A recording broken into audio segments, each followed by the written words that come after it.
Telugu Desam party వాళ్ళు 100% నానికి ticket రాకూడదన్న వాళ్ళు 100% తెలుగుదేశం పార్టీ వాళ్ళే కుట్ర పన్నారు. నేను లోకేష్ గారిని కలిసిన తర్వాత అబ్బా కొడుకు ఇద్దరే వచ్చారని చెప్పింది ఆమె. అబ్బా కొడుకులు ఇద్దరు వచ్చినా, పులి వచ్చినా, సింహం వచ్చినా, పులి ఆదిమూలం అతన్ని పిలి చేశారు. గెలిచారా లేదా? గెలిచిన తర్వాత ఏం చేశారు? మాట్లాడిన ఆమె స్టేట్మెంట్ ఇచ్చింది, అబ్బా కొడుకు ఇద్దరే వచ్చారు లోకేష్ని కలిసేదానికి అన్నారు. మరి అలాంటామే నాన్నగారేమో వాళ్ళ ఇంటికి వెళ్ళా, వాళ్ళ ఇంట్లో పోయి పడుకోవాలా, ఆమె పక్కా ప్లాన్తో నాన్నగారిని ఇబ్బంది పెట్టి చేశారు. అసలు ఆమె విత్డ్రా చేసుకునింది, ఆమె కేసు పెట్టింది. దీనికి ఏం చేస్తారు?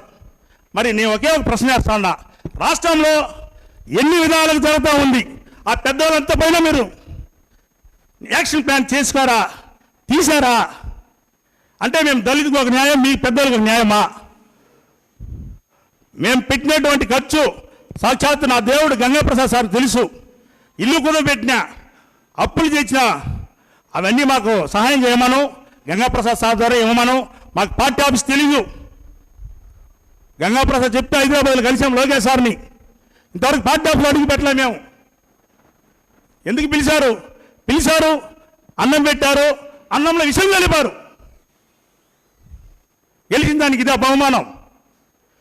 ప్రభుత్వంలో ఉన్నారు, మీరు ఎలక్షన్ పెట్టుకోండి, గెలవండి, మాకు రావాల్సిన నిధులు మాకు ఇచ్చేయండి, రాజీనామా చేస్తాము, తప్పకుండా రాజీనామా చేస్తాము.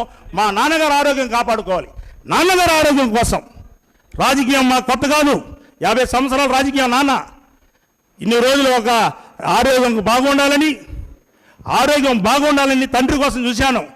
దాదాపు నారాయణంలో నన్నే పిలవల, నారాయణంలో 25,000 ఓటర్స్ ఉంటే నేను కష్టపడి పనిచేసి చేస్తే నాకే ఆహ్వానం లేదు తెలుగుదేశం పార్టీలో. ఇంకెవరిని పిలుస్తారో? ఆదిమూలం వరకు ఎలా పిలుస్తారు మీరు? ఓటైన వాళ్ళంతా భావించినారు చెరుకు రసంకి. అంటే ఓటు వేసిన వాళ్ళకంతా ఓటు వేసిన వాళ్ళకి పదవి, ఓటు వేసిన వాళ్ళకి నా మండలం నన్ను పిలవలేదన్న. సత్యవేటలో మన ప్రోగ్రాం జరిగింది, పార్టీ పరంగా ఎవరు పిలిచారు?